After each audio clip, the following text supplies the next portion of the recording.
اعوذ باللہ من الشیطان الرجیم بسم اللہ الرحمن الرحیم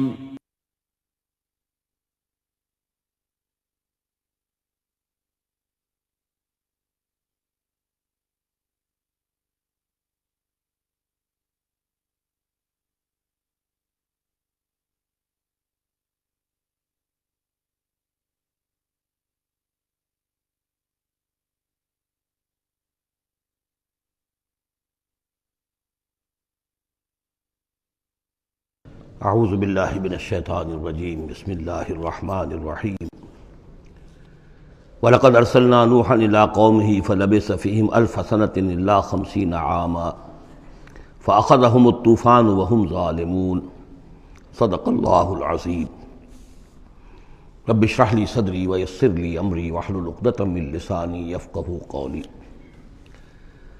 سورہ عنکبوت کے کل 7 رکوع ہیں۔ پہلا رکوع جیسا کہ میں عرض کر چکا ہوں کہ قرآن مجید کے اہم ترین مقامات میں سے ہے، خاص طور پر دعوت اور تحریک اور اللہ تعالیٰ کے دین کے غلبے کی جد و جہد میں جو مسائل درپیش ہوتے ہیں کارکنوں کو، اس دور میں جب کہ پرسیکیوشن ہو، ستایا جا رہا ہو، مشکلات آ رہی ہوں، قربانیاں دینی پڑیں، تو اس کے جتنے بھی مسائل پیدا ہوتے ہیں ان سب کا بہت ہی جامع جو بیان ہے اور رہنمائی ہے وہ اس رکوع میں آ چکی ہے۔ تو یہ نوٹ کر لیجئے کہ مطالعہ قرآن حکیم کے جس منتخب نصاب کا میں تذکرہ کرتا رہا ہوں چند دنوں سے، اس کا جو 5واں حصہ ہے، اس کا پہلا سبق جو ہے وہ اسی سورہ عنکبوت کے پہلے رکوع پر مشتمل ہے، اور یہ اس حصے کا یوں سمجھیے کہ بمنزلہ فاتحہ ہے اس حصے کے لیے۔ اب جو بقیہ 6 رکوع ہیں ان میں 3 میں انباء الرسل کا معاملہ آ رہا ہے، لیکن ظاہر بات ہے کہ یہاں جو انباء الرسل آ رہے ہیں تو بیچ بیچ میں خاص طور پر یہی جو مسئلہ ہے بیک گراؤنڈ میں جو مسلمانوں کے مسائل درپیش ہیں، اور جو اس وقت حضور صلی اللہ علیہ وسلم اور آپ کے ساتھی جن مسائل سے دوچار ہیں، اور جو کچھ کہ کشاکش جو ہے مکے میں ہو رہی ہے اہل کفر اور اہل ایمان کے مابین، تو اس کے یوں سمجھیے بٹوین دی لائنز وقفے وقفے سے اس کی طرف بھی اشارے ہیں۔ پھر جو بقیہ 3 رکوع رہ جائیں گے ان 3 رکوعوں میں 2 لڑیاں ہیں جو بٹی ہوئی ہیں۔ ایک لڑی میں خطاب ہے مشرکین عرب کی طرف، اور ایک لڑی میں جو اہل ایمان تھے، جو حضور صلی اللہ علیہ وسلم پر ایمان لائے تھے، جو ان مشکلات سے دوچار تھے، وہاں بھی پھر گن کر 10 ہدایات ان کو دی گئی ہیں۔ لیکن وہاں یہی ہے کہ وہ بٹی ہوئی ہونے کی وجہ سے لڑیاں وہ کٹا پھٹا معاملہ ہوگا، جیسے کہ سورہ بقرہ میں آپ کو بتا چکا ہوں یا سورہ نساء میں۔ وَلَقَدْ أَرْسَلْنَا نُوحًا إِلَىٰ قَوْمِهِ، اور ہم نے بھیجا تھا نوح کو اس کی قوم کی طرف، فَلَبِثَ فِيهِمْ أَلْفَ سَنَةٍ إِلَّا 50 عَامًا، تو رہا ان کے مابین وہ 1000 برس سے صرف 50 برس کم، 950 برس۔ حضرت نوح کا ذکر کتنی مرتبہ آ چکا ہے، لیکن یہ بات پہلے کبھی نہیں کہی گئی، یہاں کیوں کہی گئی کہ اے مسلمانوں تم ابھی پریشان ہو گئے ہو، ابھی اس کے امتحان اور بھی ہیں۔ اور جیسے کہ سورہ انعام میں آیا تھا، اے نبی اگر آپ کو یہ جھٹلا رہے ہیں وَإِن يُكَذِّبُوكَ فَقَدْ كُذِّبَ رُسُلٌ مِّن قَبْلِكَ، تو آپ سے پہلے ہمارے رسول تھے، انہوں نے صبر کیا۔ ذرا یاد کیجئے کہ ہمارے بندے نوح نے صلی اللہ علیہ السلام 950 برس تک صبر کیا۔ تو اے مسلمانوں تم سوچو، تم ابھی سے گھبرا گئے ہو۔ یہ موج پریشاں خاطر کو پیغام لبے ساحل نے دیا ہے، دور وصال بحر کبھی تو موجوں میں گھبرا بھی گئی۔ فَأَخَذَهُمُ الطُّوفَانُ وَهُمْ ظَالِمُونَ، تو اس کی قوم کو، حضرت نوح کی قوم کو آ پکڑا طوفان نے، اور وہ ظالم تھے، گناہگار تھے۔ فَأَنجَيْنَاهُ وَأَصْحَابَ السَّفِينَةِ، تو ہم نے بچا لیا اس کو یعنی حضرت نوح کو اور کشتی والوں کو۔ وَجَعَلْنَاهَا آیَةً لِّلْعَالَمِينَ، اور اسے ہم نے بنا دیا تمام جہانوں کے لیے، تمام جہان والوں کے لیے ایک نشانی۔ وَإِبْرَاهِيمَ، اور ہم نے بھیجا ابراہیم کو، اذ قال لقومہ، جبکہ اس نے کہا اپنی قوم سے، اعبدوا اللہ واتقوہ، اللہ کی بندگی اختیار کرو اور اس کا تقوی اختیار کرو۔ ذالکم خیر لکم ان کنتم تعلمون، یہی تمہارے لیے بہتر ہے اگر علم رکھتے ہو۔ انما تعبدون من دون اللہ اوثانا، یہ جن کو تم پوج رہے ہو اللہ کو چھوڑ کر، یہ تو صرف کچھ بت ہیں، ان کے تھان ہیں جو تم نے بنا لیے ہیں۔ وتخلقون افکا، اور تم نے جھوٹ موٹ گھڑا ہوا ہے، یہ اس کی کوئی بنیاد نہیں، کوئی سند نہیں، نہ عقل میں اور نہ ہی کسی اللہ کی اتاری ہوئی کتاب میں۔ ان الذین تعبدون من دون اللہ لا یملکون لکم رزقا، یہ لوگ جنہیں تم پوجتے ہو اللہ کے سوا، وہ تمہیں رزق نہیں دینے کا اختیار رکھتے۔ فابتغوا عند اللہ الرزق، تو رزق تلاش کرو اللہ کے پاس، اللہ سے مانگو رزق، اللہ سے اپنی مشکل کشائی کی درخواست کرو، اللہ سے اپنی حاجت روائی کے لیے دعا کرو، وَاعْبُدُوهُ اور اس کی بندگی کرو، وَاشْكُرُوا لَهُ اور اس کا شکر ادا کرو، الیہ ترجعون یقیناً اسی کی طرف تم لوٹا دیے جاؤ گے۔ اب یہ ذکر حضرت ابراہیم کا کر کر طویل جو ہے ایک جملہ معترضہ آ رہا ہے کہ رخ موڑ دیا گیا ہے اس وقت جو کشاکش ہو رہی تھی حضور کے اور مشرکین مکہ کے درمیان، اب ذکر اس کا ہو رہا ہے۔ وَإِن تُكَذِّبُوا گویا کہ اب خطاب ہو رہا ہے اہل مکہ سے، اور اگر تم جھٹلا رہے ہو فقد کذب امم من قبلکم، تو دیکھو تم سے پہلے بہت سی قوموں نے جھٹلایا، وما علی الرسول الا البلاغ المبین، اور ہمارے رسول پر محمد پر صلی اللہ علیہ وسلم کوئی ذمہ داری نہیں ہے سوائے واضح طور پر اور صاف صاف پہنچا دینے کے۔ اولم یروا کیف یبدی اللہ الخلق ثم یعیدہ، کیا وہ دیکھتے نہیں ہے کیسے اللہ تعالیٰ تخلیق پہلی مرتبہ کرتا ہے پھر وہ دوبارہ بھی کرے گا۔ ان ذلک علی اللہ یسیر، اور یہ اللہ تعالیٰ پر بہت آسان ہے۔ قل سیروا فی الارض فانظروا، اور تو ان سے کہیے کہ ذرا گھومو پھرو زمین میں اور دیکھو کیف بدا الخلق، کیسے اللہ تعالیٰ پہلے تخلیق کیا ہے اس نے خلق کو، ثم اللہ ینشئ النشأۃ الآخرہ، پھر اللہ اٹھائے گا یا اٹھاتا ہے۔ دنیا میں بھی ہو رہا ہے کہ کھیتی جو ہے وہ ختم ہو گئی، پھر اگلی پھر فصل آ گئی، پھر فصل آ گئی، تو یہ تو ایک سائیکل چل رہا ہے، اور پھر یہ کہ اللہ تعالیٰ دوسری مرتبہ تمہیں اسی طرح اٹھا دے گا۔ نشأۃ آخرہ جو ہے آخرت کی جو تمہیں اٹھانا ہے وہ اللہ کے اختیار میں ہے۔ ان اللہ علی کل شیء قدیر، یقیناً اللہ ہر شے پر قادر ہے۔ یعذب من یشاء ویرحم من یشاء، وہ جس کو چاہتا ہے عذاب دیتا ہے دے گا، اور جس کو چاہے گا رحم فرمائے گا۔ وإلیہ تقلبون، اور اسی کی طرف تم لوٹا دیے جاؤ گے۔ وما انتم بمعجزین فی الارض، اور تم اسے شکست نہیں دے سکتے زمین میں، ولا فی السماء، نہ آسمان میں، نہ زمین میں کہیں بھاگ کر نہ آسمان میں کہیں بھاگ کر اللہ کو عاجز کر سکتے ہو۔ وما لکم من دون اللہ من ولی ولا نصیر، اور نہیں ہے کوئی تمہارا اللہ کے سوا نہ حمایتی، یعنی اللہ کے ورے یا اللہ کے مقابلے میں۔ یہ دون کا لفظ بہت سے معنی دیتا ہے عربی زبان میں، دیکھنا ہوتا ہے کس کانٹیکسٹ میں کیا معنی ہے۔ اس کانٹیکسٹ میں اللہ کے مقابلے میں تمہارا کوئی نہ ولی ہوگا نہ نصیر ہوگا، نہ کوئی حمایتی نہ مددگار۔ والذین کفروا بآیات اللہ ولقائہ، اور جن لوگوں نے کفر کیا اللہ کی آیات کا اور اس سے ملاقات کا انکار کیا، اولئک یئسوا من رحمتی، یہ وہ لوگ ہیں جو میری رحمت سے مایوس ہو چکے ہیں۔ واولئک لہم عذاب علیم، اور ان کے لیے دردناک عذاب ہے۔ یہاں یہ جملہ معترضہ ختم ہوا اور اب پھر حضرت ابراہیم کا تذکرہ آ رہا ہے۔ فما کان جواب قومہ، تو نہیں تھا کوئی جواب حضرت ابراہیم کی قوم کا، الا ان قالوا، سوائے اس کے کہ انہوں نے کہا اقتلوہ او حرقوہ، اس ابراہیم کو قتل کر دو یا اسے جلا دو۔ فانجاہ اللہ من النار، تو اللہ تعالیٰ نے انہیں نجات دی آگ سے۔ ان فی ذلک لآیات لقوم یؤمنون، اور یقیناً اس میں نشانیاں ہیں ان لوگوں کے لیے جو ایمان رکھتے ہیں۔ وقال انما اتخذتم من دون اللہ اوثانا مودۃ بینکم فی الحیاۃ الدنیا، اب یہ ہے جو بہت اہم جو بات ہے جو کہی ہے انہوں نے، اور انہوں نے کہا حضرت ابراہیم علیہ السلام نے کہ دیکھو تم نے جو یہ اللہ کے سوا بت بنا رکھے ہیں انہیں پوجتے ہو، یہ بھی تم بھی جانتے ہو کہ ان کے پاس کچھ نہیں ہے، تم بھی جانتے ہو کہ ان کو کوئی اختیار حاصل نہیں ہے، تم بھی اور واقع ہو چکے میرے متنبع کرنے کے نتیجے میں تم آگاہ ہو چکے ہو کہ یہ تمہاری حماقت ہے، لیکن تم کیوں چمٹے ہوئے ہو؟ مودۃ بینکم فی الحیاۃ الدنیا، دنیا کی زندگی میں تمہاری باہمی محبتیں جو ہے وہ چمٹا رہی ہیں۔ اب کیا کریں، ہماری قوم ہے، ہماری برادری ہے، ہمارا خاندان ہے، وہ سب یہی کر رہا ہے، میں اگر چھوڑ دوں گا تو میں آؤٹ کاسٹ ہو جاؤں گا، میں تو نکل جاؤں گا پھر برادری سے، اکیلا آدمی کیسا رہے۔ یہ چیزیں ہیں کہ جو انسان کو پھر جمع کر رکھتی ہیں۔ جیسے عصبیت کا ذکر آیا تھا پچھلی صورت میں کہ اب عصبیت نہیں ہونی چاہیے، اسی طریقے سے یہ عصبیت ہی نہیں بلکہ یہ کہ جتنے بھی رشتہ داریاں ہیں، دوستیاں ہیں، کاروبار ہیں، یہ معاملہ جو ہے کہ حق تم پر منکشف ہو چکا ہے، تم جان چکے ہو کہ یہ صرف کوئی شے نہیں ہے یہ تم کر رہے تھے، تمہارے آباء و اجداد نے جو رسمیں ڈالی ہوئی ہیں، اور تمہیں میں نے متنبع کر دیا ہے، تم نے اپنے جیوں میں جھانک کر دیکھ لیا ہے، اپنے گریبان میں جھانک کر دیکھ لیا ہے، اور تم پر یہ بات منکشف ہو چکی ہے کہ جو میں کہہ رہا ہوں وہ ٹھیک ہے، پھر بھی تم جو چمٹے ہوئے ہو اپنے اس نظام کے ساتھ، تو اس کا سبب صرف ایک ہے، وقال انما اتخذتم من دون اللہ اوثانا مودۃ بینکم فی الحیاۃ الدنیا، تمہاری باہمی محبتیں جو ہیں دنیا کی زندگی میں وہ تمہیں چمٹائے رہتی ہیں۔ یہی معاملہ ہے اس دنیا میں جب کوئی تحریک اٹھتی ہے اللہ کے دین کے کام کرنے کے لیے، اور بہت مخلص لوگ اس میں شامل ہوتے ہیں، محنت کرتے ہیں، کوشش کرتے ہیں۔ فرض کیجئے کسی شخص سے کوئی غلطی ہو گئی، کوئی غلط رخ مڑ گئی تحریک، اب وہ تحریک جو ہے وہ کافی عرصے کے بعد اس کے اثرات ظاہر ہوئے، اس کے نتائج جو ہے لوگوں کے سامنے آ رہے ہیں، محسوس بھی ہو جاتا ہے کہ یہ واقعتاً ہم کسی غلط راستے پر آ گئے ہیں، لیکن یہ کہ پھر وہ ایک عصبیت جماعتی ایسی پیدا ہو جاتی ہے کہ سب کچھ ماننے کے باوجود پھر اس جماعت کو چھوڑنے کو تیار نہیں ہوتے۔ ہماری دوستیاں ہیں، ہماری رشتہ داریاں ہیں، ہمارے کاروباری تعلقات ہیں، یا یہ کہ کچھ لوگوں کے تو اپنے مفادات بھی اس میں شامل ہو جاتے ہیں، اس لیے کہ کچھ عرصے کے بعد ہر جماعت جو ہے وہ ایک فرقہ بن جاتی ہے۔ جیسے کہ آپ کو معلوم ہے کہ اللہ تعالیٰ نے اس امت کے لیے جو ہے وہ 3 چیزوں کا بندوبست کیا ہے ختم نبوت کے خلا کو پر کرنے کے لیے۔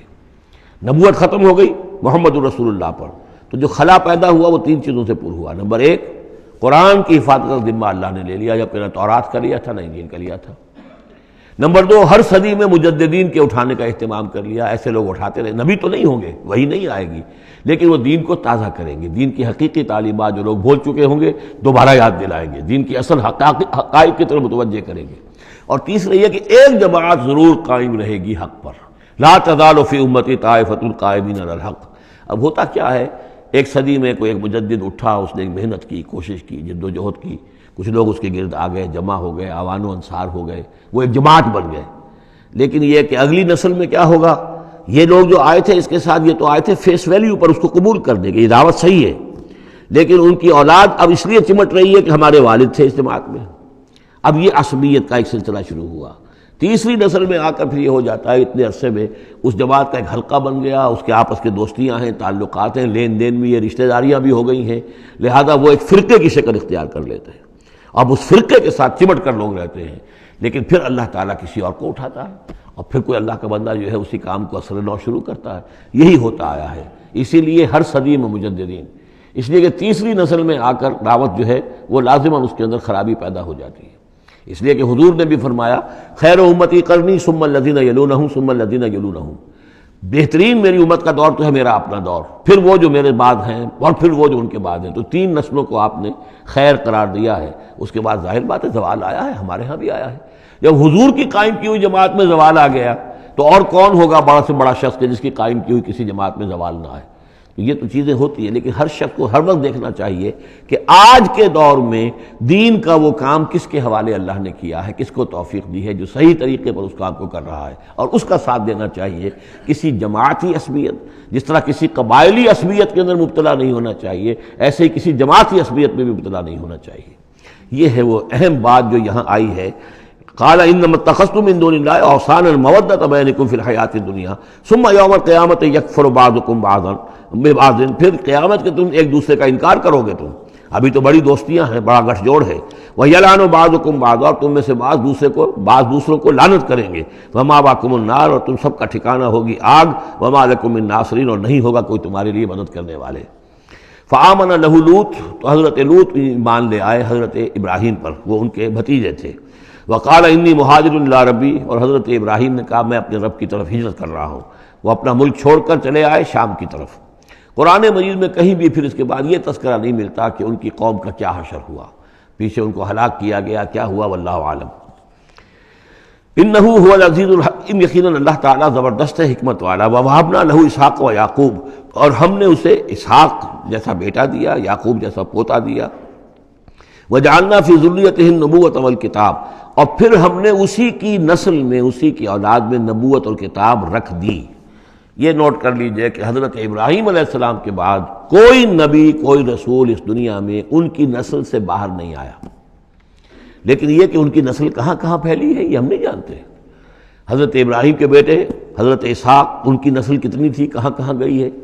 یہ تورات نے تو محفوظ رکھا ہے صرف یعقوب کو، اس لیے کہ بنی اسرائیل کیونکہ یہ لوگ ہیں، اس اپنی نسلی وہ جو بات تھی اس کے حوالے سے حضرت یعقوب کے بارے میں تو ساری چیزیں موجود ہیں۔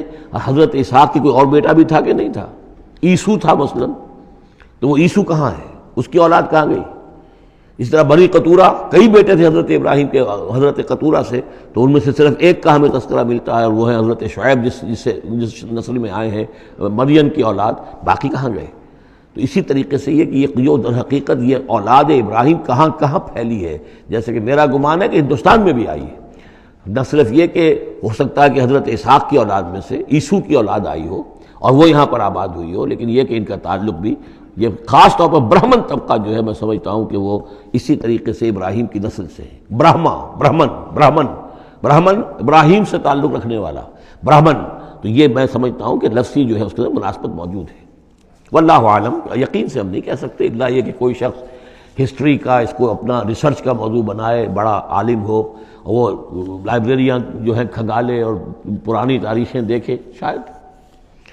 وَوَهَبْنَا لَهُ إِسْحَاقَ وَيَعْقُوبَ وَجَعَلْنَا فِي ذُرِّيَّتِهِ النُّبُوَّةَ وَالْكِتَابَ، ہم نے اسی کی نسل میں، اسی کی اولاد میں نبوت اور کتاب رکھ دی۔ طویل عرصے تک وہ نبوت و کتاب آتی رہی حضرت یعقوب کی اولاد میں، پھر آخری نبوت و رسالت حضرت اسماعیل کی اولاد میں۔ وَآتَيْنَاهُ أَجْرَهُ فِي الدُّنْيَا، ہم نے اسے اجر جو ہے دنیا میں بھی عطا فرمایا۔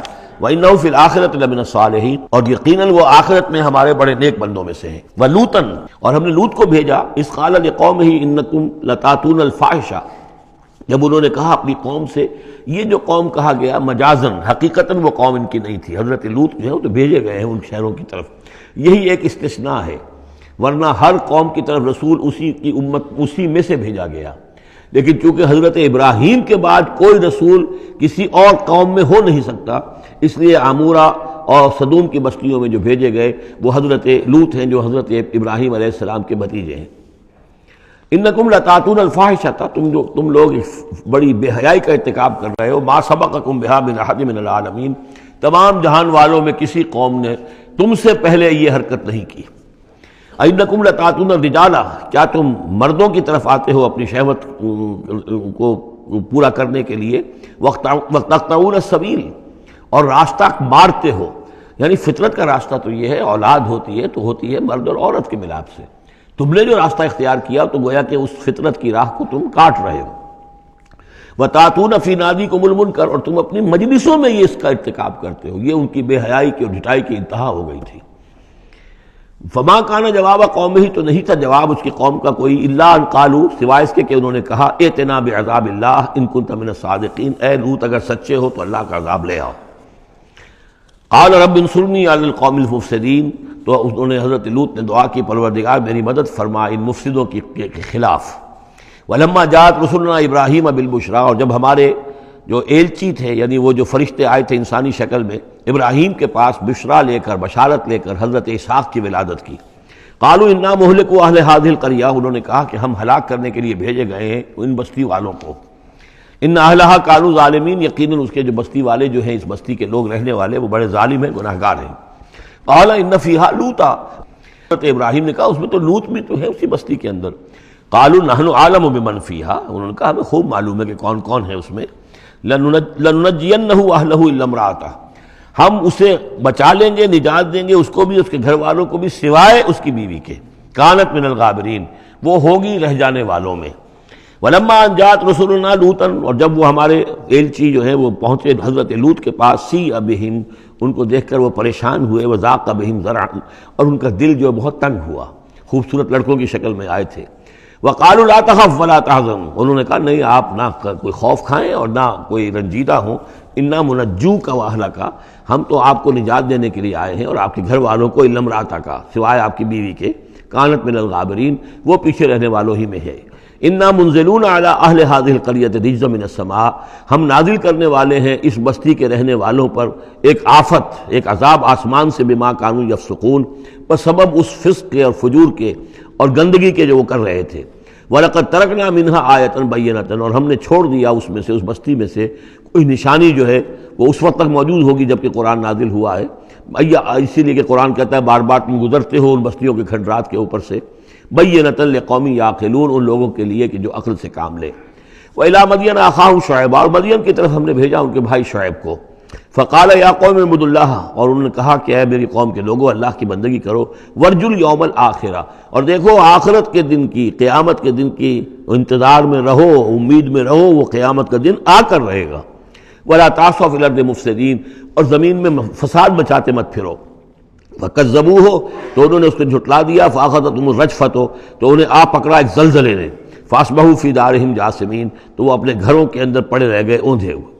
وعادا وثمودا، اسی طرح عاد اور سمود، وقد تبین لکم من مساکنہم، اور تمہیں معلوم ہے کہ ان کے مسکن کہاں تھے، تمہارے لیے واضح ہیں کہاں رہتے تھے یہ، کہاں آباد تھے۔ بزین لہم الشیطان اعمالہم، اور شیطان نے ان کے لیے ان کے برے اعمال کو، مشرکانہ افعال کو مزین کر دیا تھا، اسی میں مگن تھے، خوش تھے۔ فصدہم عن السبیل، اور روک دیا تھا انہیں اللہ کے صحیح راستے سے، صراط مستقیم سے، جو صراط توحید ہے اس سے۔ وَكَانُوا مُسْتَبْصِرِينَ، حالانکہ وہ تھے بہت ہوشیار، بہت غور کرنے والے، سوچنے والے، بڑے دانشور تھے. لیکن یہ کہ یہ بڑے دانشور جو ہے کسی جگہ ایسا بھی ہوتا ہے، بہت بڑا عقل مند انسان جو ہے وہ اپنے ناک کے نیچے کے پتھر سے ٹھوکر کھاتا ہے. اور اس کی سب سے بڑی مثال جو ہے وہ ہمارے آج کل کے سائنسدان ہیں. کتنی باریکیاں دیکھ رہے ہیں اس کائنات کی، سب کچھ دیکھ لیا، اللہ نظر نہیں آتا. کہاں سے کہاں دیکھ رہے ہیں، کتنی بڑی بڑی ٹیلیسکوپس ہیں، اور کتنے ٹریلین وہ لائٹ ایئرز کے اوپر دریافت کر رہے ہیں کہ نیا ستارہ وجود میں آ گیا. سب کچھ ہو رہا ہے، لیکن یہ کہ ان تمام چیزوں کو دیکھنے کے باوجود ان کا دماغ اللہ کی طرف منتقل نہیں ہوتا.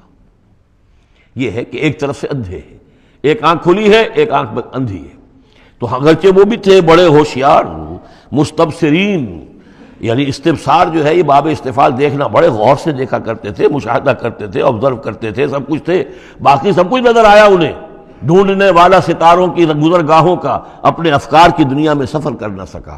وہ ساری جو ہے وہ ستاروں کی گزرگاہیں جو ہے ان کی تحقیق ہو رہی ہے. لیکن یہ کہ میں خود کون ہوں، کہاں سے آیا ہوں، کہاں جا رہا ہوں، میری زندگی کا مال کیا ہے، اس کا مقصد کیا ہے. بس پیدا ہونا، کھانا پینا، جانوروں کی طرح رہنا اور ختم ہو جانا. Is that all? Is death the end of our existence? کیا موت پر ہمارے وجود کا خاتمہ ہو جائے گا؟ تو کیا زندگی ہوئی. عمر دراز مانگ کے لائے تھے 4 دن، 2 آرزو میں کٹ گئے، 2 انتظار میں. کتنا وقت تو گزر گیا. بچپن کے اندر ابھی فہم ہی نہیں تھا، لڑکپن ہے، اس کے بعد نوجوانی ہے، اس کے کچھ اپنے ہی اور جو ہے اس کی کیفیات ہوتی ہیں. جب ذرا ہوش اور شعور آیا ہے، ایک ذرا ہوش میں آنے کے خطا کار ہیں ہم، اور اس کے بعد پھر بڑھاپا آ گیا، اور اس کے بعد جو ہے کہ لا یعلم من بعد علم شیئا. بس یہی زندگی ہے. یہ اشرف المخلوقات ہے، یہ مسجود ملائک کی زندگی یہ ہے؟ نہیں. اصل زندگی تو ہے تو اسے پیمانہ امروز و فردا سے نہ ناپ، جاویداں پہ ہم دواں ہر دم جواں ہے زندگی. وہ زندگی تو ابدی ہے. یہ تو اس کا چھوٹا سا حصہ علیحدہ کر کے ایک امتحانی وقفہ بنا دیا ہے. اسے ایک امتحانی وقفہ ہے، 3 گھنٹے کا نہیں، 30 سال کا صحیح، بس اس کے علاوہ کچھ نہیں. کوانٹیٹیو فرق ہے، کوالٹیٹیو نہیں. وَقَارُونَ وَفِرْعَوْنَ وَحَامَانَ، اور ہلاک کیا ہم نے قارون کو بھی اور فرعون کو بھی اور حامان کو بھی. وَلَقَدْ جَاءَهُم مُوسَىٰ بِالْبَيِّنَاتِ، ان کے پاس موسیٰ آئے تھے واضح تعلیمات لے کر. فَاسْتَكْبَرُوا فِي الْأَرْضِ، انہوں نے زمین میں تکبر کیا. وَمَا كَانُوا سَابِقِينَ، لیکن یہ کہ وہ ہماری پکڑ سے بچ کر نکل جانے والے نہیں تھے، ہم سے آگے نہیں نکل سکتے تھے. فَكُلًّا أَخَذْنَا بِذَنبِهِ، ہم نے سب کو پکڑا ان کے گناہوں کی پاداش میں. فَمِنْهُمْ مَنْ أَرْسَلْنَا عَلَيْهِمْ حَاصِبًا، تو ان میں وہ بھی تھے کہ جن پر ہم نے ایسی زوردار ہوا بھیجی جس میں پتھراؤ تھا. وہ ہوا جو ہے ان پر پتھراؤ کر رہی تھی. تو یہ قوم لوط پر بھی ہوا ہے، اور بعض حضرات کے نزدیک قوم عاد پر بھی. سخرها عليهم 7 ليال و8 أيام حسوما فترى القوم فيها صرعا، ایک ایسی تیز آندھی آئی ہے، 7 راتیں اور 8 دن چلتی رہی کہ اس نے اٹھا کر پٹخا ہے. اور اس میں وہ کنکر بھی تھے، وہ بلٹس کا کام کر رہے تھے، جو چھوٹے اور سے بڑے پتھر تھے وہ کام کر رہے تھے میزائلز کا. تو یہ سب کے سب ہلاک ہو گئے. فمنہم من ارسلنا علیہ حاصبا ومنہم من اخذته الصیحہ، اور ان میں سے وہ بھی تھے کہ جن کو ایک چنگھاڑ نے آ پکڑا. یہ سمود اور اہل مدین تھے. ومنہم من خسفنا به الارض، ان میں وہ بھی تھے کہ جنہیں ہم نے زمین میں دھسا دیا. یہ قارون کا معاملہ ہے جو سورہ قصص میں آ چکا ہے. ومنہم من اغرقنا، اور وہ بھی تھے جنہیں ہم نے غرق کر دیا. اور غرق کرنے کے 2 طریقے ہوئے. ایک تو یہ کہ جو قوم آباد تھی، قوم نوح جہاں تھی وہی غرق کیا، وہی کا وہی. لیکن یہ کہ ایک یہ ہے کہ فرعون کو اور اس کے فوج کو اور لاؤ لشکر کو ان کے محل سے نکال کر، ان کے شہروں سے نکال کر لا کر اور دریا سمندر میں غرق کیا. وما كان الله ليظلمهم، لیکن اللہ تعالیٰ ان پر ظلم کرنے والا نہیں تھا. ولكن كانوا انفسهم يظلمون، بلکہ یہ تو وہ خود اپنے اوپر ظلم کر رہے تھے. مثل الذين اتخذوا من دون الله اولیاء كمثل العنكبوت، یہ بھی اس حصے کی ان 3 رکوعوں کی بڑی اہم آیت ہے، تمثیل ہے. مثال ان لوگوں کی کہ جنہوں نے اللہ کے سوا کسی کو اپنا حمایتی بنا رکھا ہے. یہ حمایتی غیر مرئی بھی ہو سکتے ہیں، جیسے یہ ہماری دیوی ہے، یہ دیوتا ہے، یہ اس کی کرپا چاہیے، اس کی نظر کرم ہو، یہ ہمارے جو اولیاء اللہ ہیں ذرا ان کی طرف سے اگر کچھ ہمیں فیض پہنچ جائے. اور یہ بھی ہوتا ہے دنیا میں بھی، مادی اعتبار سے بھی. اور یہ جو بھی کاز اینڈ ایفیکٹ کا سلسلہ، اس کے تحت بھی تو ہم آخر لوگوں کو اپنا دوست سمجھتے ہیں، یہ ہمارے حمایتی ہیں، یہ ہماری مدد کریں گے. لیکن واقعہ یہ ہے کہ سوائے ایک اللہ کی دوستی کے باقی ساری دوستیاں جو ہیں وہ مکڑی کے جالے جتنی بس مضبوط ہیں، اس سے زیادہ نہیں ہے. مثل الذین اتخذوا من دون اللہ اولیاء کا مثل العنکبوت، جن لوگوں نے اللہ کو چھوڑ کر کسی اور کو اپنا پشت پناہ اور مددگار بنایا ہے، کسی اور پر توکل ہے، کسی اور پر سہارا ہے، امریکہ ہماری مدد کرے گا۔ وہ جو کوئی 71 میں ہوا وہ آپ کو معلوم ہے، وہ بیڑا اس کا جہاز بھی آ رہا تھا، لیکن یہ کہ کوئی مدد ہماری نہیں کی گئی، کوئی نہیں ہے، کوئی کسی کا سہارا بننے والا نہیں ہے۔ سہارا تو اگر کوئی ہے تو وہ اللہ ہے، لیکن اس کو تم نے چھوڑ دیا، اس کو سہارا نہیں بنایا۔ مثل الذین اتخذوا من دون اللہ اولیاء کمثل العنکبوت اتخذت بیتا، یہ بکری بھی تو ایک گھر بناتی ہے، جالا بناتی ہے۔ وَإِنَّ أَوْهَنَ الْبُيُوتِ لَبَيْتُ الْعَنكَبُوتِ، اور سب جانتے ہیں کہ تمام گھروں میں سب سے زیادہ کمزور گھر وہ اس مکڑی کا گھر ہے۔ لَوْ كَانُوا يَعْلَمُونَ، کاش کہ انہیں معلوم ہوتا۔ ان اللہ یعلم ما یدعون من دونہ من شیء، اللہ خوب جانتا ہے کہ جس کو یہ پکار رہے ہیں اللہ کے سوا کوئی شے ہے ہی نہیں۔ وَهُوَ العزیز الحکیم، اور وہ زبردست ہے حکمت والا۔ وَتِلْكَ الْأَمْثَالُ نَضْرِبُهَا لِلنَّاسِ وَمَا يَعْقِلُهَا إِلَّا الْعَالِمُونَ، اور یہ مثالیں ہیں کہ جو ہم لوگوں کے لیے بیان کرتے ہیں لیکن نہیں سمجھتے ان سے مگر وہی لوگ کہ جو علم رکھنے والے ہیں۔ خلق اللہ السماوات والارض، اللہ تعالیٰ نے آسمان اور زمین تخلیق فرمائے بالحق، حق کے ساتھ۔ ان فی ذلک لآیۃ للمؤمنین، یقیناً اس میں نشانی ہے اہل ایمان کے لیے۔ اب یہ جو بقیہ 3 رکوع ہیں 21ویں پارے میں آ رہے ہیں، یہ جیسا کہ میں نے عرض کیا اس میں 2 لڑیاں ہیں بٹی ہوئی۔ ایک لڑی ہے خطاب اہل ایمان سے، یہاں ایک جگہ آپ کو مل جائے گا کہ براہ راست خطاب بھی ہے، یا عبادی الذین آمنوا، یا ایھا الذین آمنوا والا جو ہے کہ جو مدنی صورتوں میں جو خطاب کا صیغہ ہے وہ تو یہاں بھی نہیں آیا، لیکن براہ راست خطاب کیا ہے۔ لیکن یہ کہ اگر گنتی کریں گے تو کچھ 10 احکام اور دیے گئے ہیں ان لوگوں کو جو دین کے لیے کسی محنت کے اندر جد و جہد میں، اس کو غالب کرنے کی کسی کوشش میں، اس کی تحریک میں، اس کی دعوت میں لگے ہوئے ہوں، اور اس میں ان کے لیے مصائب ہوں، مشکلات ہوں، تکالیف ہوں، پریشانیاں ہوں، تو ان کے لیے کیا ہدایات ہیں۔ سب سے پہلی ہدایت 100 ہدایتوں کی ایک ہدایت، اتل ما اوحی الیک من الکتاب، تلاوت کرتے رہا کرو اس شے کی جو وحی کی گئی ہے آپ کی جانب کتاب میں سے۔ یہی ہم پڑھ چکے ہیں سورہ کہف میں بھی، واتل ما اوحی الیک من کتاب ربک لا مبدل لکلماتہ ولن تجد من دونہ ملتحدا۔ وہی بات، سب سے بڑا سہارا بندہ مومن کا کیا ہے؟ اللہ پر جتنا یقین ہوگا، اللہ پر جتنا بھروسہ ہوگا، اللہ سے جتنا تعلق ہوگا اتنا ہی صبر کرے گا۔ وَاصْبِرْ وَمَا صَبْرُكَ إِلَّا بِاللَّهِ، اور اللہ کے ساتھ تعلق کا سب سے بڑے ذریعہ یہ قرآن مجید ہے۔ طرفوا بِأَيْدِيكُمْ وَطَرَفُوا بِيَدِ اللَّهِ، اس کا ایک سرا تمہارے ہاتھ میں ہے، ایک سرا اللہ کے ہاتھ میں ہے۔ القرآن حبل اللہ الممدود من السماء إلى الأرض، حضرت عبداللہ ابن مسعود کی روایت کردہ حدیث ہے، حضور نے فرمایا یہ اللہ کی رسی ہے، مضبوطی کے ساتھ تھام لو اس کو، یہ تنی ہوئی ہے زمین سے آسمان تک۔ تو واعتصموا بحبل اللہ جمیعا، تو اس کے لیے یہ کہ قرآن پڑھا کرو۔ اتل ما اوحی الیک من الکتاب واقم الصلاۃ، اور قرآن کے بعد نمبر 2 نماز قائم کرنا۔ یہ نماز جو ہے اقم الصلاۃ لذکری، یہ سورہ طٰہٰ میں ہم پڑھ آئے ہیں، حضرت موسیٰ کو پہلی وحی ہو رہی ہے، پہلی گفتگو ہو رہی ہے کوہ طور پر، اقم الصلاۃ لذکری ان الصلاۃ تنہی عن الفحشاء والمنکر، یقیناً یہ نماز روکتی ہے بے حیائی کے کاموں سے بھی اور برے کاموں سے بھی۔ وَلَذِكْرُ اللَّهِ اکبر، اور جان لو اللہ کا ذکر سب سے بڑی شے ہے۔ یہاں ذکر کو علیحدہ نہ سمجھیں، یہی ذکر ہے، قرآن جو ہے الذکر ہے۔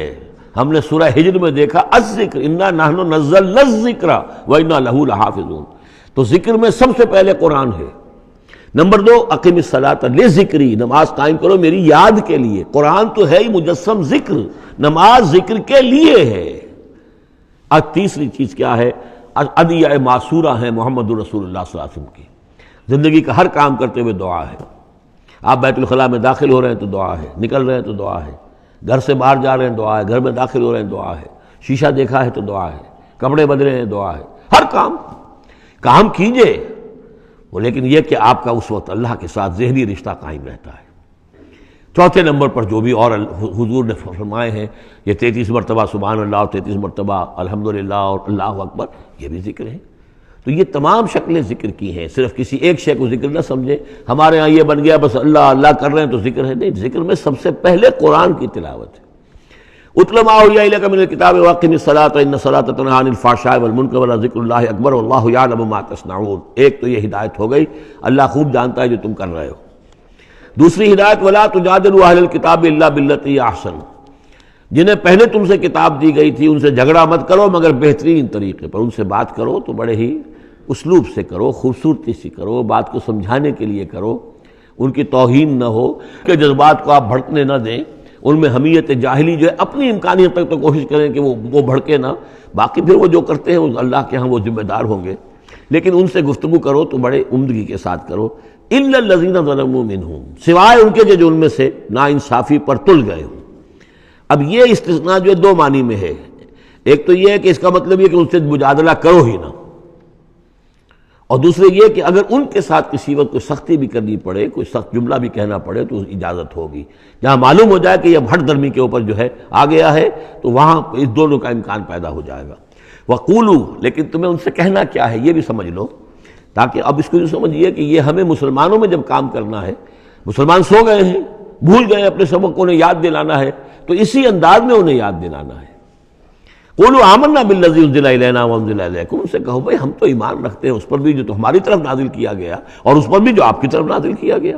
وَإِلٰہُنَا وَإِلٰہُکُمْ وَاحِدٌ، اور یہ تو نہیں ہے کہ ہمارا خدا کوئی اور ہے تمہارا خدا کوئی اور ہے، ہمارا الہ اور تمہارا الہ ایک ہی تو ہے۔ وَنَحْنُ لَهُ مُسْلِمُونَ، اور ہم تو اسی کے سامنے فرما بردارانہ اپنا سر جھکا چکے ہیں۔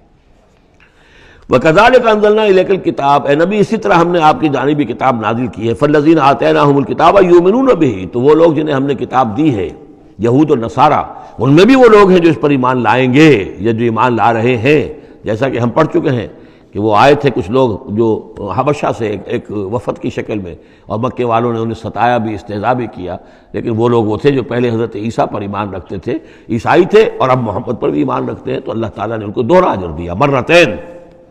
وَمِنْ هَؤُلَاءِ مَن يُؤْمِنُ بِهِ، اور ان میں سے یعنی مشرکین مکہ میں سے بھی بہت سے لوگ ہیں جو ایمان لائے ہیں اور بھی لا رہے ہیں یا لائیں گے۔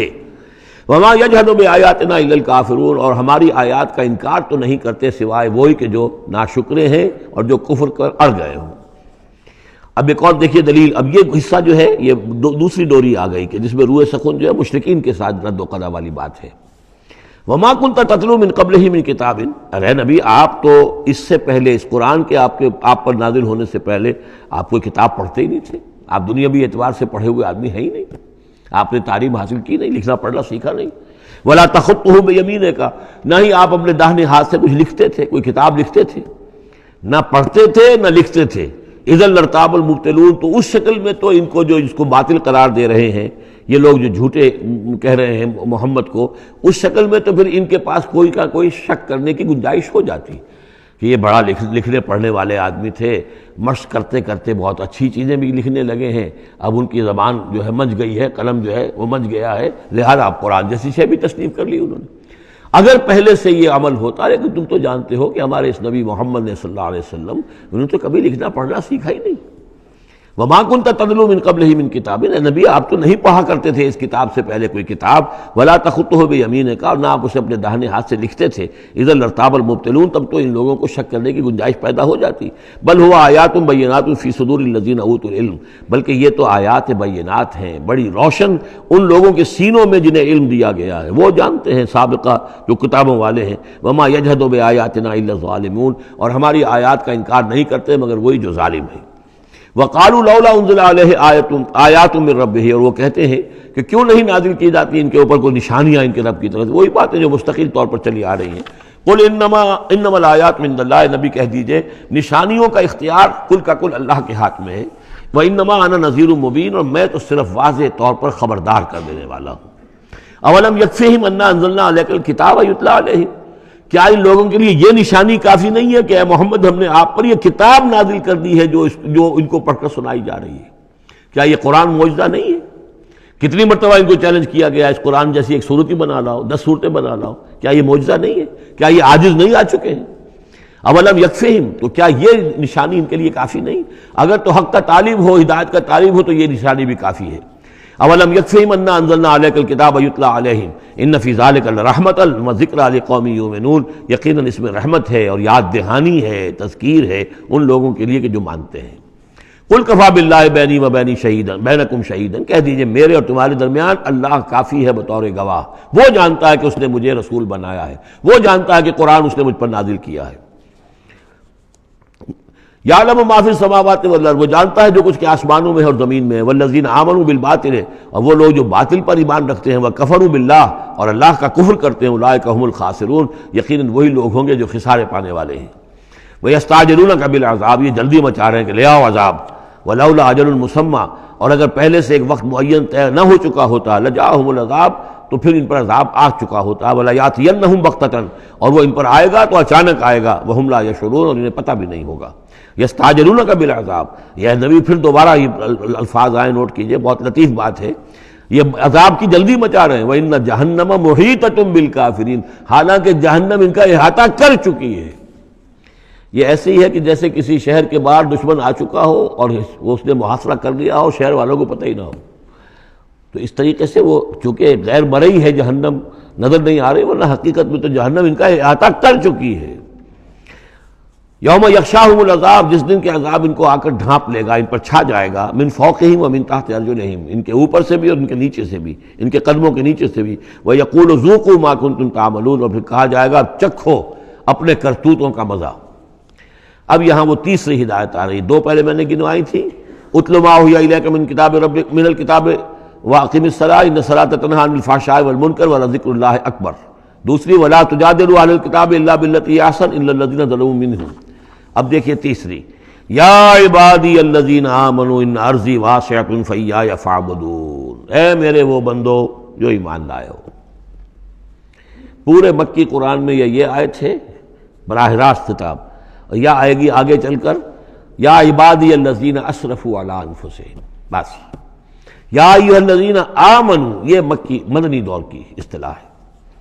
یا عبادی الذین آمنوا، بڑا اس میں جو ہے نا بڑی عنایت ہے، شفقت ہے، اے میرے وہ بندو جو مجھ پر ایمان لائے ہو، ان ارضی واسعۃ، میری زمین بڑی کشادہ ہے۔ کیا معنی ہے؟ اگر مکے میں تم پر تمہارا قافیہ تنگ کر دیا گیا ہے، اگر مکے میں زندگی تمہارے لیے محال کر دی گئی ہے توحید پر رہتے ہوئے، چھوڑ دو اس مکے کو۔ یہ ہجرت کا اشارہ ہے، در حقیقت ہجرت حبشہ جو ہے یہ اس کی طرف رہنمائی ہے اس آیت کے اندر، کہ چلے جاؤ، اگر یہاں برداشت سے باہر ہو رہا ہے، تمہارے لیے ناقابل برداشت اگر ہو رہا ہے یہاں کا معاملہ، اور نہیں مزید تو ہندر پاتے، تو اس ملک کو چھوڑ، اس جگہ کو چھوڑ دو۔ یا عبادی الذین آمنوا ان ارضی واسعۃ، میری زمین بڑی کشادہ ہے، فایای فاعبدون، پس صرف میری ہی بندگی کرو۔ چوتھی ہدایت، کل نفس ذائقۃ الموت، دیکھو موت تو آنی ہی آنی ہے، آج آ جائے کل آ جائے، آج نہ آئے کل آ جائے گی۔ آخر عمار اور یاسر کو ابو جہل نے اگر فرض کرو کہ ذبح کر دیا ہے، تو فرض کیجئے کہ چند دن اور جیتے تو موت تو پھر بھی آنی تھی نا۔ تو کل نفس ذائقۃ الموت، اگر یہ بات ذہن میں رہے کہ موت تو آنی ہی آنی ہے، آج نہیں تو کل، تو پھر بھی انسان جو ہے اس کے اندر ہمت بنی رہے گی کہ میں خام خواہ اپنی زندگی بچانے کے لیے حق کو چھوڑوں اور باطل سے ساز باز کروں، اس سے مصالحت کروں۔ ثم الینا ترجعون، اور پھر تم ہماری طرف لوٹا دیے جاؤ گے۔ پانچویں بات، والذین آمنوا وعملوا الصالحات لنبوئنہم من الجنۃ غرفا، ہمارے اس وعدے پر پختہ یقین رکھو کہ جو ایمان لائیں گے اور نیک عمل کریں گے، ہم لازماً ان کو جگہ دیں گے اس جنت کے بالا خانوں میں، جو سورہ فرقان کے آخری رکوع میں آیا تھا، اولئک یجزون الغرفۃ بما صبروا، انہیں غرفہ بالا خانہ ملے گا۔ تو من الجنت غرفاً، جروں کے بالا خانے ملیں گے جنت کے، تجری من تحت الانہار خالدین فیہا، جس کے نیچے ندیاں بہتی ہوں گی، اس میں وہ ہمیشہ ہمیش رہیں گے۔ نعم اجر العاملین، کیا ہی اچھا ہوگا عمل کرنے والوں کا اجر۔ چھٹی بات، الذین صبروا وعلی ربہم یتوکلون، وہ لوگ کہ جو صبر کریں اور اپنے رب پر توکل کریں۔ صبر کرو اور توکل کرو، دو ہی چیزیں ہیں، جو آئے جھیلو، صبر کرو، برداشت کرو، اور جو کچھ کرنا ہے اس میں توکل اللہ پر ہو، اپنی ذات پر نہیں، اپنی طاقت پر نہیں، اپنی صلاحیت پر نہیں، اپنی ذہانت پر نہیں، اپنی فطانت پر نہیں، اپنی لیاقت پر نہیں، سارا توکل اللہ پر، نہ مادی اسباب و وسائل پر۔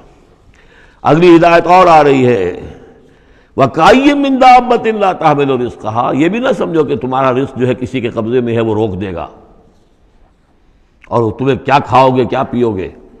وَكَأَيٍّ مِّن دَابَّةٍ، تم دیکھتے نہیں کتنے حیوانات ہیں زمین میں، لا تحمل رزقها، کیا وہ اپنا رزق اٹھائے پھرتے ہیں؟ بڑا پیارے الفاظ ہیں انجیل میں، متی کی انجیل میں حضرت مسیح علیہ السلام کا جو پہاڑی کا وعظ ہے، اس میں انہوں نے اپنے شاگردوں سے خطاب کر کے کہا، کیوں فکر کرتے ہو کہ کیا کھاؤ گے کیا پیو گے؟ جنگل کی چڑیوں کو نہیں دیکھتے؟ نہ وہ کاشت کرتی ہیں، نہ ہل چلاتی ہیں، نہ بیج بوتی ہیں، نہ فصل کاٹ کر کہیں رکھتی ہیں، نہ کھتے بھرتی ہیں، پھر بھی میں تم سے کہتا ہوں کہ وہ خالی پیٹ صبح گھر سے نکلتی ہیں، شام کو آسودہ ہو کر آ جاتی ہیں۔ تو جو رب تمہارا جو رب ان کو چڑیوں کو کھلا رہا ہے وہ تمہیں نہیں کھلائے گا؟ اور کیوں فکر کرتے ہو کہ کیا پہنو گے، لباس کہاں سے ملے گا؟ جنگل کی سوسن کو نہیں دیکھتے کہ جتنا خوبصورت لباس اس کو اللہ نے دیکھ رکھا ہے؟ یہ جو بھی پودے ہیں اور جو پھول ہیں ان کے، تو سلیمان بھی اپنی ساری شان و شوکت کے باوجود ویسا ملبس نہ تھا، ویسا خوبصورت لباس تو سلیمان کو بھی میسر نہیں تھا جو اللہ نے ان پھولوں کو دے رکھا ہے۔ تو غور کرو، جو وہ زمین کی اس گھاس پھوس کو اور ان پودوں کو اس قدر حسین لباس دے رہا ہے، عمدہ لباس دے رہا ہے، جو ابھی ہیں اور کل نہیں ہوں گے، یا یہ کہ کاٹ کر اور وہ چولہوں میں جلا دی جائے گی گھاس، تو کیا وہ تمہیں نہیں پہنائے گا؟ لیکن تم یقین نہیں کرتے۔ توکل اور ایمان، یہ دونوں چیزیں ساتھ ساتھ جائیں گی۔ جتنا اللہ پر ایمان ہے اتنا ہی توکل ہوگا، جتنا ایمان کمزور ہے توکل بھی نہیں ہو سکے گا۔ تو الذین صبروا علی ربہم یتوکلون وکأی من دابۃ لا تحمل رزقها، یہ سارے جو ہیں چوپائے اپنا رزق لیے نہیں پھرتے، اللہ یرزقها وإیاکم، اللہ انہیں بھی رزق دیتا ہے، تمہیں بھی دے گا، وہو السمیع العلیم، اور یقیناً وہ سب کچھ سننے والا جاننے والا ہے۔ ایسا نہیں کہ اسے معلوم نہ ہو کہ میرا بندہ بھوکا ہے، میرا وفادار، میرا سپاہی، میرے دین کے لیے کام کرنے والا، اسے یہ معلوم نہ ہو کہ اس کو احتیاج ہے، اس کی کوئی ضرورت ہے۔ وہ نہ معلوم کس کے دل میں ڈالے گا کہ جو اس کے لیے ذریعہ بنا دے گا اس کو، اور اس کی ضرورت پوری ہو جائے گی۔ اب اس کے بعد وہ دوسری کڑی آ گئی کہ جس میں پھر اب وہ مشرکین مکہ سے وَلَئِن سَأَلْتَهُم مَّنْ خَلَقَ السَّمَاوَاتِ وَالْأَرْضَ وَسَخَّرَ الشَّمْسَ وَالْقَمَرَ، اگر ان سے آپ پوچھیں گے کس نے پیدا کیا آسمان اور زمین اور کس نے مسخر کیا سورج اور چاند کو، لَيَقُولُنَّ اللَّهُ، وہ کہیں گے اللہ نے، فَأَنَّىٰ يُؤْفَكُونَ، پھر کہاں سے یہ لوٹا دیے جاتے ہیں۔ اللہ یبسط الرزق لمن یشاء من عبادہ ویقدر لہ، یہ اللہ ہی ہے کہ جو اپنے بندوں میں سے جس کے لیے چاہتا ہے رزق کو کشادہ کر دیتا ہے، اور جس کے لیے چاہتا ہے ماپ تول کر دیتا ہے، کم کر دیتا ہے۔ ان اللہ بکل شیء علیم، یقیناً اللہ تعالیٰ ہر چیز پر ہر چیز کا علم رکھتا ہے۔ وَلَئِن سَأَلْتَهُم مَّن نَّزَّلَ مِنَ السَّمَاءِ مَاءً فَأَحْيَا بِهِ الْأَرْضَ مِن بَعْدِ مَوْتِهَا، اور اگر آپ ان سے پوچھیں گے کس نے برسایا آسمان سے پانی اور زندہ کیا زمین کو اس کے مردہ ہو جانے کے بعد، لَيَقُولُنَّ اللَّهُ، وہ کہیں گے فوراً اللہ نے کیا۔ قُلِ الْحَمْدُ لِلَّهِ، کہو پھر کل حمد کل شکر بھی اللہ ہی کے لیے ہے، بل اکثرہم لا یعقلون، لیکن یہ لوگ ان کی اکثریت عقل سے کام نہیں لیتی۔ اب اگلی اور ہدایت آ رہی اہل ایمان کے لیے، وَمَا هَٰذِهِ الْحَيَاةُ الدُّنْيَا إِلَّا لَهْوٌ وَلَعِبٌ وَإِنَّ الدَّارَ الْآخِرَةَ لَهِيَ الْحَيَوَانُ لَوْ كَانُوا يَعْلَمُونَ۔ دیکھو مسلمانوں، یہ دنیا کی زندگی تو کھیل کود کے سوا کچھ نہیں، کھیل ہے، کچھ جی کا بہلا لینا ہے، یہ ڈرامہ ہے جو ہو رہا ہے۔ یہاں بادشاہ ہوتا ہے کچھ عرصے کے لیے، بادشاہ جیسے ڈرامے میں بادشاہ ہوتا ہے، لیکن جب مرے گا تو کیا وہ بادشاہت کہاں رہ جائے گی؟ ایسے ہی ڈرامے سے نکل آئے گا، لباس اتار دے گا تو ایک ایکٹر کا ایکٹر ہے، چاہے وہ فقیر تھا پہلے اس ڈرامے کے اندر، اور دوسرا ایکٹر جو ہے بادشاہ تھا، باہر نکل کر 3 گھنٹے کے بعد دونوں کے دونوں ایک جیسے ہیں، اور نہ وہ بادشاہ ہے نہ وہ فقیر ہے۔ یہ ہے عارضی سا ہے، لیکن یہ کہ ان الدار الآخرۃ لہی الحیوان، یقیناً آخرت کا گھر وہ ہے اصل زندگی، زندگی وہ ہے۔ لو کانوا یعلمون، کاش کہ ہمیں معلوم ہوتا، لو کنا نعلم، کاش کہ ہمیں معلوم ہوتا۔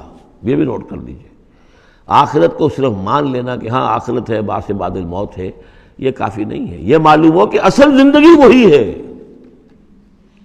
میں نے جو اس کی تشبیہ جو ہے بیان کی ہے بعض مواقع پر، کہ ایک کتاب ہوتی ہے، ایک اس کا دیباچہ بھی ہوتا ہے، اس کا کوئی ضمیمہ بھی ہوتا ہے، چھوٹا سا ضمیمہ۔ ہمارا جو تصور ہے وہ یہ کہ اصل کتاب زندگی تو یہ دنیا کی زندگی ہے، ہاں ایک ضمیمہ اب لگا ہوا ہے آخرت کا، اس کی اہمیت ہمارے نزدیک اتنی ہے۔ ضمیمہ ہے بس، دنیا کی زندگی اصل زندگی ہے۔ ہونا کیا چاہیے کہ یہ دنیا کی زندگی تو دیباچہ ہے، اصل کتاب جو ہے وہ آخرت کی زندگی ہے۔ یہ ریشو پروپورشن کم سے کم، حالانکہ ویسے تو فائنائٹ اور انفائنائٹ کے درمیان کوئی ریشو پروپورشن ہو ہی نہیں سکتی، ایک لامحدود زندگی اور ایک محدود زندگی، کیا اس میں ریشو پروپورشن ہوگی؟ لیکن یہ کہ پھر بھی اگر کوئی کرنی ہے تو دیباچہ اور کتاب زندگی اصل موت کے بعد کھلے گی، یہ دیباچہ ہے، یہ مقدمہ ہے۔ ہم نے کیا سمجھا ہے اصل زندگی کتاب زندگی یہ ہے، ہاں ایک ضمیمہ بھی اس کے ساتھ ہے جس کا نام آخرت ہے۔ فَإِذَا رَكِبُوا فِي الْفُلْكِ، پھر انہی مشرکین سے پھر خطاب ہو رہا ہے، اور یہ مضمون کئی بار آ چکا ہے۔ جب یہ سوار ہوتے ہیں کشتی میں دعوا اللہ مخلصین لہ الدین، تو پھر یہ اللہ ہی کو پکارتے ہیں اس کے لیے اپنی اطاعت کو خالص کرتے ہوئے. فلما نجاہم الی البر، اور جب اللہ تعالیٰ انہیں نجات دے دیتا ہے خشکی کی طرف، اذا ہم یشرکون، تو پھر یہ شرک کرنا شروع کر دیتے ہیں. لیکفروا بما آتیناہم، تاکہ یہ ناشکری کریں اور کفر کریں ہماری دی ہوئی نعمتوں کی، ولیتمتعوا، اور تاکہ بس مزے اڑا لیں. فسوف یعلمون، پھر یہ جان لیں گے. الہاکم التکاثر حتی زرتم المقابر کلا سوف تعلمون ثم کلا سوف تعلمون. اصل حقیقت تو اس وقت کھلے گی. اولم یروا انا جعلنا حرما آمنا، یہ پھر اہل ایمان سے کہا جا رہا ہے کیا یہ دیکھتے نہیں کہ ہم نے حرم کو ان کے لیے امن کی جگہ بنا دیا ہے. وَيُتَخَطَّفُ النَّاسُ مِنْ حَوْلِهِمْ، اور لوگ جو ہیں اچک لیے جاتے ہیں ان کے ارد گرد سے. باقی عرب کے اندر تو امن و امان تھا ہی نہیں. أَفَبِالْبَاطِلِ يُؤْمِنُونَ وَبِنِعْمَةِ اللَّهِ يَكْفُرُونَ، تو کیا یہ باطل پر ایمان رکھتے ہیں اور اللہ کی نعمت کا یہ کفران کر رہے ہیں. وَمَنْ أَظْلَمُ مِمَّنِ افْتَرَىٰ عَلَى اللَّهِ كَذِبًا أَوْ كَذَّبَ بِالْحَقِّ لَمَّا جَاءَهُ، اس شخص سے بڑا ظالم اور کون ہوگا جس نے کوئی چیز گھڑ کر اللہ کی طرف منسوب کر دی، اور اسی طرح وہ شخص کہ جس نے اللہ کی طرف سے آئے ہوئے حق کی تکذیب کر دی جبکہ اس کے پاس آیا. یہ دونوں ہم بدن جرم ہیں. یعنی اگر میں جھوٹ موٹ قرآن جو ہے خود تصنیف کر کے اللہ کی طرف منسوب کر رہا ہوں تو مجھ سے بڑا ظالم اور گناہ گار کوئی نہیں. لیکن یہ بھی سوچ لو، اگر واقعتاً یہ اللہ کا کلام ہے جو میں تمہارے سامنے پیش کر رہا ہوں اور تم اس کی تکذیب کر رہے ہو تو تم سے بڑا ظالم کوئی نہیں. الیس فی جہنم مثوی للکافرین، تو کیا جہنم ہی میں ٹھکانہ نہیں ہے ان کافروں کا. اور آخری آیت جو ہے پھر اسی سیغے میں لنہدین والذین جاہدوا فینا، اہل ایمان کے دل جوئی کے لیے گھبراؤ نہیں، پریشان نہ ہو. والذین جاہدوا فینا لنہدینہم سبلنا، وہ لوگ کہ جو ہماری راہ میں جہاد کریں، محنت کریں، کوشش کریں، جد و جہد کریں، قربانیاں دیں، اظہار کریں، انہیں مطمئن رہنا چاہیے ہمارا پختہ وعدہ ہے، مؤکد وعدہ ہے، ہم لازماً ان کی رہنمائی کریں گے اپنے راستوں کی طرف.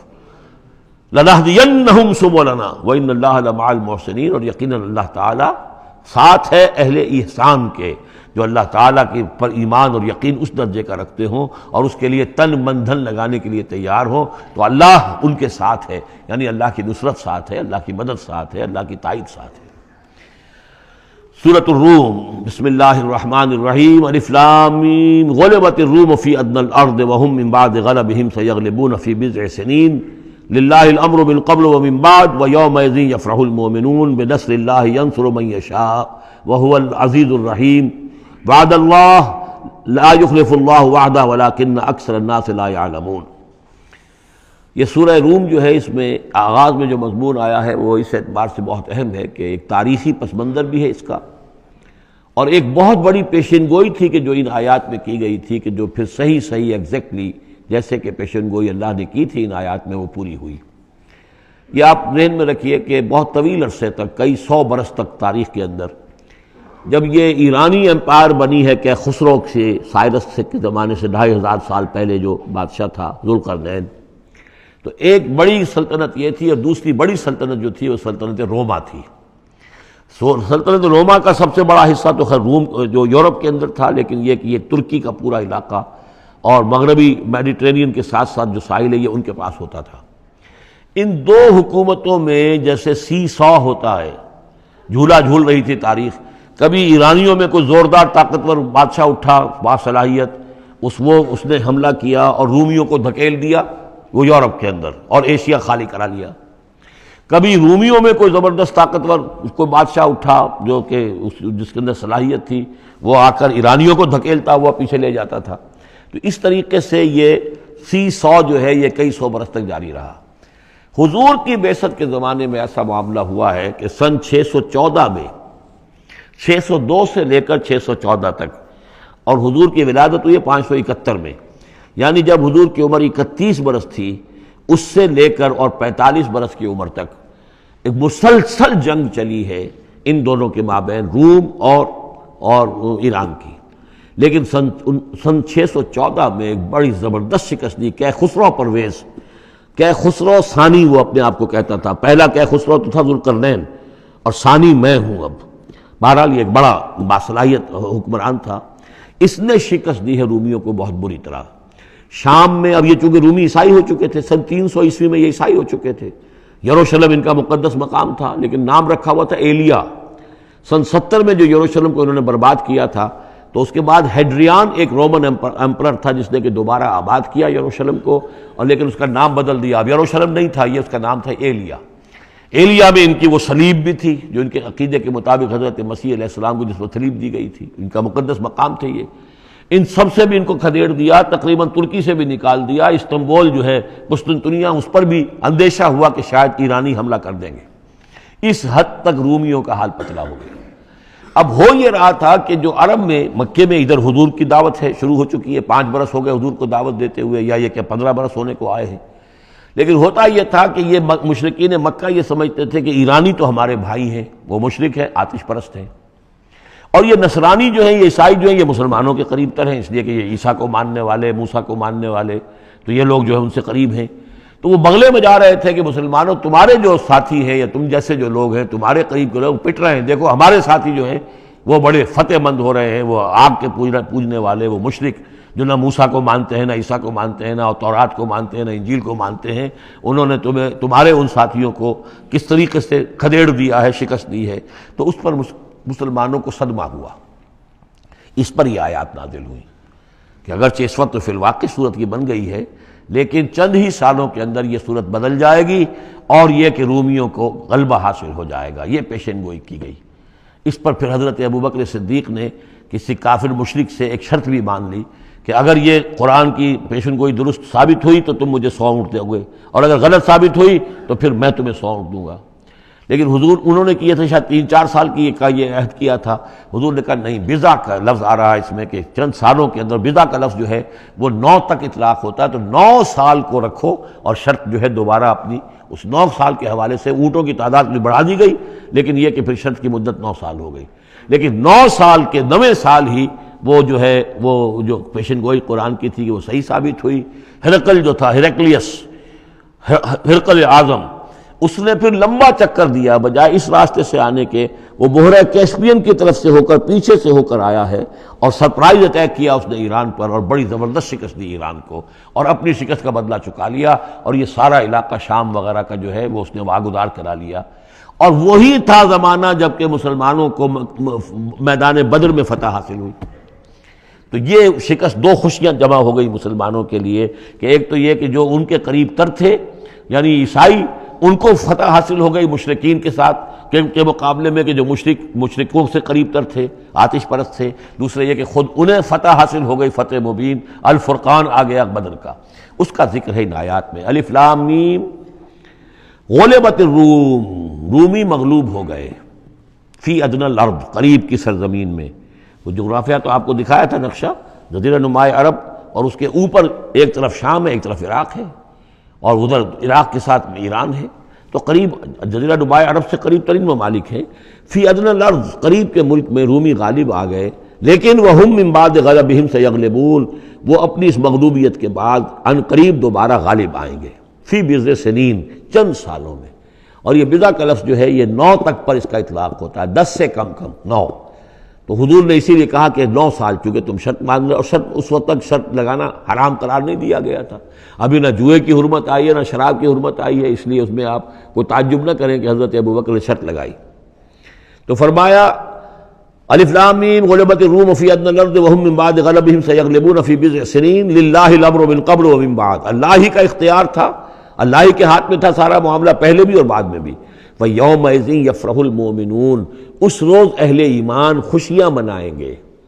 ایک خوشی تو اس کی ہوگی کہ عیسائیوں کو فتح ہو گئی آتش پرستوں پر، اور بے نصر اللہ ہے، اللہ کی مدد بھی آئے گی ان کے پاس. یعنی غزوہ بدر کا لفظ نہیں آیا، لیکن اہل ایمان کو جو ہے اس وقت فرحت ہو گئی بے نصر اللہ، اللہ کی مدد سے. ینصر من یشاء، وہ مدد کرتا ہے جس کی چاہتا ہے. وہو العزیز الرحیم، اور وہ زبردست ہے، رحم فرمانے والا. وعد اللہ، یہ اللہ کا وعدہ ہے، یہ ہو کر رہے گا. لا یخلف اللہ وعدہ، اور اللہ تعالیٰ اپنے وعدے کے خلاف نہیں کرتا. ولکن اکثر الناس لا یعلمون، لیکن اکثر لوگ علم نہیں رکھتے. یہ ہیں وہ 6 آیات کہ جو اس موقع پر نازل ہوئی ہیں. اور اس کو سمجھ لیجئے کہ یہ تقریباً 614 عیسوی، جبکہ حضور صلی اللہ علیہ وسلم کو دعوت دیتے ہوئے تقریباً 5 برس ہو گئے تھے. 610 میں 5واں برس تھا، 610 میں آپ پر وحی شروع ہوئی ہے. اور پھر 9 برس کے بعد وہ غزوہ بدر بھی ہوا اور ان کو بھی فتح حاصل ہو گئی.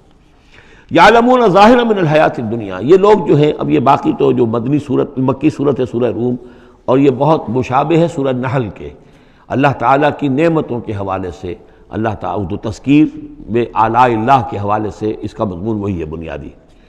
یعلمون ظاہرا من الحیات الدنیا، یہ لوگ دنیا کی زندگی کو بھی صرف ظاہر کو جانتے ہیں، وہم عن الآخرۃ ہم غافلون، اور آخرت سے یہ بالکل ہی غافل ہیں۔